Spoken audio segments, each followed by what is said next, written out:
This is Lewis Art for Boxing Social in association with Empire Fight Store and Forged Irish Style, freebets.com. Delighted as ever to be joined with Dev Sahni. It's a massive weekend, mate. The Magnificent, they ride once again, but this time, we've gone a little bit southern in the world. We're now in Birmingham as opposed to Manchester, and we know what's in Birmingham. We'll get onto it in a minute, but let's just talk about the Magnificent Seven in itself. Buzzing for tomorrow night.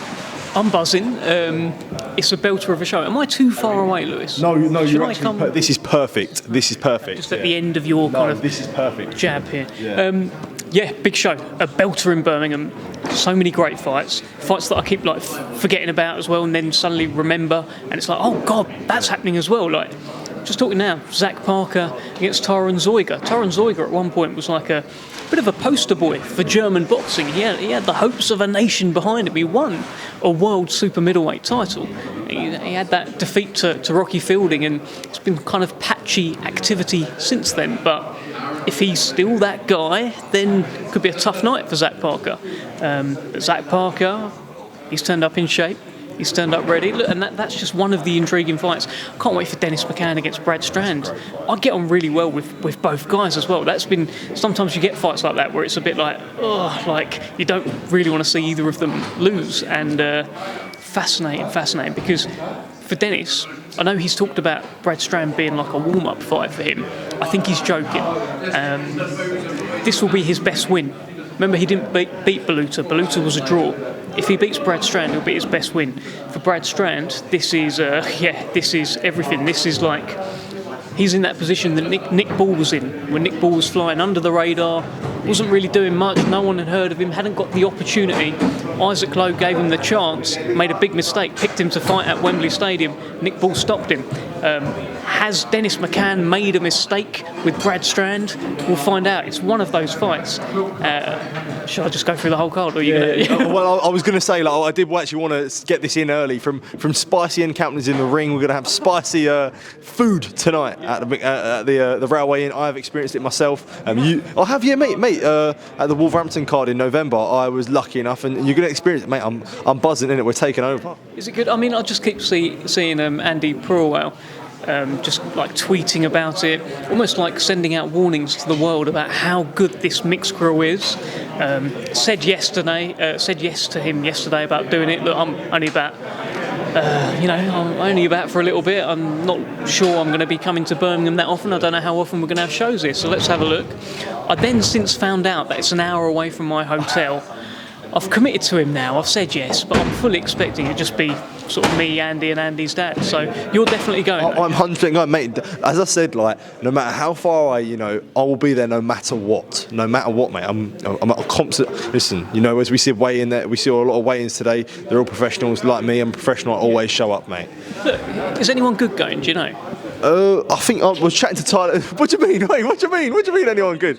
Yeah. Well, no. I think Tyler Denny's going. We've got European loyalty in there, so it'll be good, mate. Yeah, it'll be good. But yeah, I'm there. Absolutely. Well, I suppose we'll talk about what the fans want to hear. And as you said it, before I didn't allow you to go through the whole card, but obviously we missed out on another great fight: Eric Robles versus Liam Davies.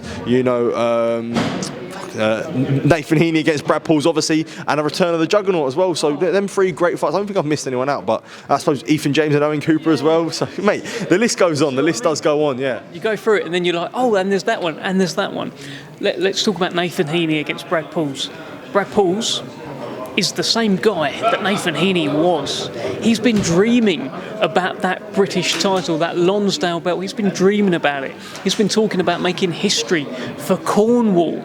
Now, does that not sound like Nathan Heaney heading into the Denzel Bentley fight, dreaming about the belt, wanting to make history for Stoke? Similar kind of vibe. Let's see what the results like. Both looked in great shape. Both are always in great shape, actually. Both really, really lovely fellas. But I know it's going to be a proper fight, and can't wait for that. Joe Joyce, time to show who you are. He's come in at a career heavy. So what does that mean? Cash Ali has come in close to the weight that he was when he won the IBF European title, which was a very good performance from him. You can tell from his face, you can tell from his shape. He's in shape, he's trained, he's ready. You're hearing noises from people like Andy Lee. about how this is a proper fight for Joe Joyce. This isn't a comeback fight, this is a proper fight. If Joe Joyce hasn't taken Cash Ali seriously, the upset could be on. But if the juggernaut is still there, that guy who 1 year ago, it was only a year ago, that people were talking about him potentially being the second best heavyweight in the world, potentially being the guy that can give Tyson Fury his biggest problems, Usyk big problems as well. If he's still that guy, then of course he should come through Cash Ali. I just don't know. I can't wait to find out. And Liam Davis is a guy that we need to get behind as a country. He hasn't had that many fights, but he's already won the English title, British title, European title. He can win the IBO world title on Saturday night against a guy who, last time he was over on these shores, he took the unbeaten record of Lee McGregor, who's a very good fighter. Tough fight, and so many good ones on it, mate. I can't wait for this show. It's so good. You know, it's one of them ones where I think you said it about the first one. It's like when you see that, you know, you're at the Queensbury office, you see it, you're like, no way. And yeah, but I suppose it shows sort of the depth that now we are seeing in UK boxing, where there is sort of, it is getting there, you know. And I think maybe, you know, I don't want to bring it back there, but a lot of it can be attributed to fights that happen in Saudi Arabia, and especially in the UK, we're getting influence to make big fights over here as well. Everywhere I look now, there's just big fights. Yeah. Things are happening. Fights are getting made. Promoters are working together. Fighters are getting opportunities. This is a belter of a show. It's like too many good fights altogether. It's almost like too much value for money. But you know, thank Frank Warren for that. It's such a good show. And we mentioned Owen Cooper and Ethan James as well. Two unbeaten welterweights used to share a room together in the amateurs, share a ring together on Saturday. Toughest fight of both of their careers. Just get your whatever drink you're going to have, whatever food you're going to have, just park up from 6:30 on TNT Sports. And for a bit of bonus content, why don't you park up from 5:30 on the Queensbury YouTube channel, where we've got Ezra Taylor, who's one of the best emerging light heavyweights in the country right now, vying for his title, his first title, the Commonwealth Silver Light Heavyweight title, against a man called Prince. So let's see how he gets on. Royalty indeed, mate. So I suppose we'll move on, and we'll not move on, but Joe Joyce is obviously on the card this weekend, and it came with sort of a timely tweet from Martin Bakole about their spar, where a 30-second clip that showed Martin Bakole was having some success of that spar. Sam Jones then replied with a video of Bakole on his knees, seeming to be in a lot of discomfort. Obviously, either way, you don't really want sparring to be leaked, but I suppose in its sense, what do you make of that sparring getting leaked and the whole back and forth in general? Because Billy obviously he's going to back his guy, but it sort of seems like a bit of a messy whole ordeal. I don't think anyone within boxing particularly likes to see sparring footage being revealed and put out there. It feels like we're seeing it more and more recently. I don't think it's a great thing. You never know where people are in their camps. And Bakole, every time I've met him, he's been lovely. Just a nice guy who you don't think he'd be kind of maliciously putting out stuff like that to try and make someone else look bad. I don't know. I don't see that in him. So I don't understand why he did it. But Sam Jones certainly did his bit, and fair play. Again, I don't like to see any sparring footage really go out, and hopefully with Sam Jones' response, that puts an end to it. Absolutely, and I suppose with Joe Joyce, and we see how the heavyweight division is moving, and we see how heavyweight styles do make fights. When we did see Joseph Parker beat Zhilei Zhang, and how Joyce beat Parker and Parker beat Zhang, but Zhang beat Joyce. Like, it's funny how Saudi has sort of struck life into the heavyweight division, and it shows that no matter if you do take a loss, you can still get involved in big fights again, as Joyce could be if he wins tomorrow night. He could be, and yeah, as you say, the perfect poster boy for all of that right now is Joe Parker. Yeah. Joe Parker takes the fights. He takes fights that you kind of look on and you think, should you be taking that fight? Should you? Is that really the right fight for you right now? But he takes it, and he tends to win. Like against Zhang, that's a big win against a giant southpaw with fast, heavy hands that no one really wants to fight. Like, you're not queuing up to fight him, but he said yes to it. Like, and Joe Parker's fantastic. And these fights are happening because fighters are taking them, so it's a great time. I did want to catch your thoughts on Anthony Joshua's ferocious knockout of Zhilei Zhang. What am I talking about? Zhilei Zhang, Francis Ngannou, sorry. A real quite brutal display from him a week on. I think we're about to see. We're about to see the weigh-in. This is like some interesting. Well, suppose that is something different. But I suppose. What did you make of AJ's knockout of Zhang? Ngannou, sorry. I got briefly distracted there as Hrvanis Martirosyan missed his weight a little bit against Pierce O'Leary. It's a big fight between two unbeaten super lightweights tomorrow. One that actually we actually didn't talk about. Yeah. So we're about to witness. I don't know if you want to film it or not. Yeah, I don't know if we've actually got a camera on it, but we're going to see if he makes his 100. Are we keeping this rolling? We might as well keep this rolling. Like this is like your style, Dev. So keeping this rolling. I suppose let's just talk about Pierce O'Leary here and his opponent. Is he going to make weight? We'll find out now. You can see Joe McNally looking on. Is he on it? He's make it or? Sure, he might still be a tad over.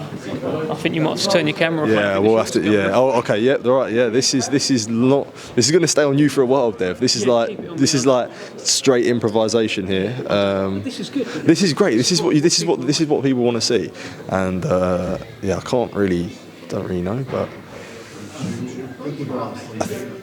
Does it sound positive? I don't know if this is sounding positive, and I'm trying to keep this rolling and trying to keep this interesting. But as I say, I suppose Pierce O'Leary is in it. He could be an exciting fight, Pierce.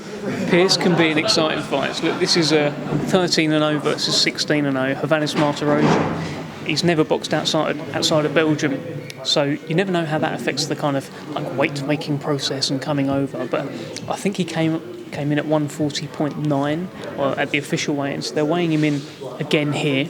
He needs to make 140 pounds for the WBC international title, and it all sounds pretty positive. Joe McNally is around here as well. No, I think. Okay, I think he's missed it again. But as I say, sticking on the topic of Pierce, he can be an exciting fight in the super lightweight division where you've got Dalton Smith, you've got Adam Azim. We don't know what's going on between them two. He could easily fit himself into a picture, especially with a Dalton Smith fight, which I think that looks like an exciting proposition. Yeah, look, we don't know what's going on between those two. But I know that Pierce O'Leary would say yes to either guy, and he wouldn't hesitate. He'd just take the fight, and he would back himself to win the fight. He's very, very, very good. He was decorated as an amateur in Ireland. He's got the backing now of Conor McGregor as well as a forged Irish stout athlete. He's got the backing of Francis Warren as his manager. He's got the backing of Frank Warren as his promoter. And let's hope he's got an opponent who is on weight tomorrow night. But it's a big step up in his career, actually. It's a tough fight. But he knows it. He's likened this Hrvanis Martirosyan guy to like a little Golovkin before people had heard of Golovkin, so that tells me he's taken it very seriously. Absolutely, and I suppose the initial question I was asking you, what did you make of the March 8th card and Anthony Joshua's knockout of Francis Ngannou? I thought it was crisp, calculated and cold. I love the knockout when they walk away and he didn't even celebrate. He's just like walked off like, who's next kind of thing. A brilliant knockout, a brilliant statement, and it looked like he figured out Francis Ngannou straight away, and he kind of said to Ngannou, right, if you think you're going to switch southpaw in front of me, this is what's going to happen. And boom, there it was. So quite a chilling performance actually from AJ. The whole thing around it. It's one of those where the trainer gets in and the kind of the team get in and they start going, just calm it down a little bit because you don't know how the guy is on the floor. That's a chilling knockout. And I suppose now with this recent resurgence in AJ, do you think that there is a lot to look into this resurgence with AJ, or is it a factor of he's fighting a step lower in world level competition, or is there sort of factors that Ben Davison has really made a difference to AJ? Look, it feels like he has. Look, the person to ask about that is Anthony Joshua, and when he's asked about it, he attributes his recent success and his resurgence in form to Ben Davison. So Ben Davison has to have something to do with it. As much as Ben's trying to be kind of humble about it as well, you've got to give him some credit here. Something's happened. Something has clicked, and this AJ may be better than ever. The way he's letting his shots go against a heavy-handed Ngannou, like knowing that there's threat there, but he's still committing to his shots. The way he just bullied Otto Wallin out of the ring, he's returned. He's returned to the kind of the place he was, to that top table. But he's still got Fury and Usyk above him, and they've got their own business to see to May 18th. I was going to say that, sort of as a final one from me. Let's say, God willing, Fury gets through Alexander Usyk, and even if he doesn't get through Usyk, that we feel like closer than ever. We will see the battle of, I suppose, the battle of the Britain, and I suppose maybe like an end game type of this heavyweight era. Fury AJ seems like the final fight to make in this elite heavyweight era that we've made, and it feels like sort of a Lennox Lewis, Mike Tyson type fight.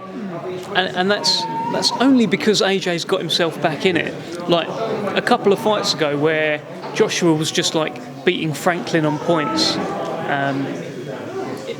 This didn't feel like the kind of the top of the mountain thing. The top of the mountain still is Fury versus Usyk, because you've got Usyk there, a guy who's beaten Joshua twice. We can't forget that. And you've got two unbeaten fighters at the top of their game. That is still the top of the mountain.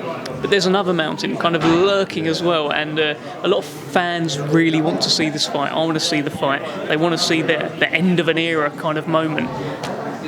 Joshua's got to keep winning though, because it feels like Fury and Usyk are going to have a couple of fights, right? So he can't just sit out. I don't think he'd want to sit out as well. Activity has been brilliant for him, so he's got to keep winning, taking good fights, and hopefully we can see a monster down the line.